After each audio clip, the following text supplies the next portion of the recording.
అవునా, నువ్వు వచ్చేటప్పుడు పానీపూరి దేవా? ఏ రకం పానీపూరి తేవాలే? పానీపూరిలో రకాలు కూడా ఉంటాయా? అవును, 6 రకాలు ఉన్నది. ఏ రకం తేవాలే? ఏ రకానికి ఎంతో చెప్పు.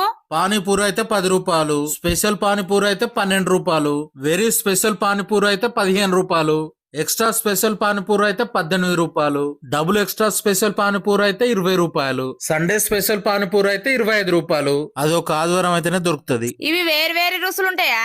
అన్ని ఒకటే రుచి ఉంటది. అన్నీ ఒకటే రుసులు ఉన్నాక ఈ స్పెషల్ సండే స్పెషల్ ఇవన్నీ ఎందుకు? పానీపూరి రేట్ అయితే 10 రూపాయలు. స్పెషల్ పానీపూరి అంటే మంచి గడిగిన చెంచిస్తాడు. వెరీ స్పెషల్ పానీపూరి అంటే మంచి గడిగిన ప్లేటు చెంచిస్తాడు. ఇక ఎక్స్ట్రా స్పెషల్ పానీపూరి అంటే కడిగిన చేతులతోటి పానీపూరి తీసి కడిగిన ప్లేట్ల కడిగిన చెంచతోటి ఇస్తాడు. ఇక డబుల్ ఎక్స్ట్రా స్పెషల్ పానీపూరి అంటే శుభ్రమైన తాగేటి నీళ్లు ప్రత్యేకంగా ఇస్తాడు. ఇక సండే స్పెషల్ పానీపూరి అంటే అది ఆదివారం దొరుకుతుంది, ఇలా దొరకది. సండే స్పెషల్ అంటే అదే